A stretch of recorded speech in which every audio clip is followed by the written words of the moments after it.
बात करेंगे इंसुलिन। हम सब इंसुलिन के बारे में जानते हैं, पर ये बताइए हम में से कितने लोग हैं ऐसे हैं जो जानते हैं कि इंसुलिन कैसे बनती है, इंसुलिन कहां से आती है? पेड़ से निकलती है, पौधे से निकलती है, गाय से निकलती है, भैंस से निकलती है, सुअर से निकलती है, बैक्टीरिया से निकलती है, कहां से निकलती है?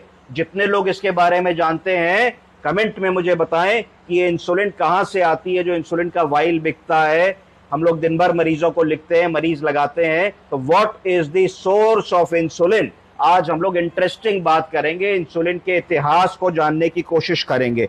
इतिहास जानने के लिए हमको जाना पड़ेगा काफी पीछे, 1921, सन 1921, अभी 2025 चल रहा है, 104 साल पहले की यह बात है। एक 14 वर्षीय बालक था जिसका नाम था लियोनार्ड थॉमसन। ये भर्ती था जापान के टोरंटो जनरल हॉस्पिटल में और लंबा इलाज चल रहा था। ये बिल्कुल ठीक नहीं हो रहा था, इसका वजन कम होता जा रहा था, ये सूखता जा रहा था, हर छोटा बड़ा इन्फेक्शन इसका ठीक नहीं हो रहा था। ये एक प्रभावशाली परिवार का बच्चा था, सब लोग बड़े परेशान थे कि क्या ऐसा कर दें कि इस बच्चे को बचाया जाए। पर उस समय 104 साल पहले की मेडिकल साइंस ने सारा जोर लगा दिया। जापान जैसा विकसित देश था, कुछ नहीं हो पाया। तब कनाडा में एक रिसर्च चल रही थी। क्या रिसर्च चल रही थी कि उन्होंने एक एक्सपेरिमेंटल डेवलपमेंट किया था, कैनेडियन रिसर्चर्स ने।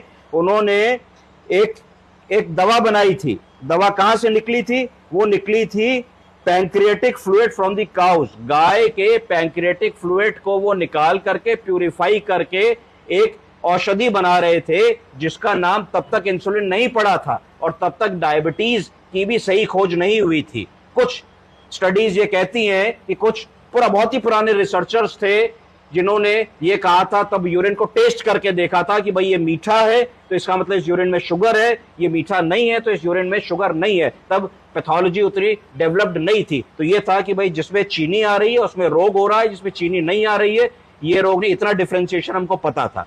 तो इन्होंने क्या किया कि 1922 में जो एक्सपेरिमेंटल पैंक्रियाटिक एक्सट्रैक्ट कनाडा में रिसर्च हो रही थी उसको उस लड़के को देना शुरू किया। जब उस लड़के को वो इंजेक्शन लगना शुरू हुआ तो धीरे धीरे देखते देखते देखते देखते वो बच्चा इंप्रूव कर गया।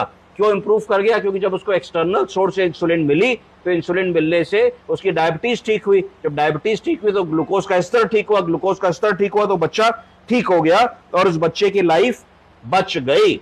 तब से ये इंसुलिन की खोज हुई और इसके अंदर जो दवा है इसका नाम इंसुलिन पड़ा।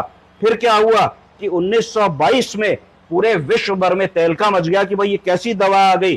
तब बड़ी बड़ी फार्मा कंपनियां इसमें कूदी और विश्व की पहली ऐसी फार्मा कंपनी जिसने मास कमर्शियल लेवल पे इंसुलिन का प्रोडक्शन किया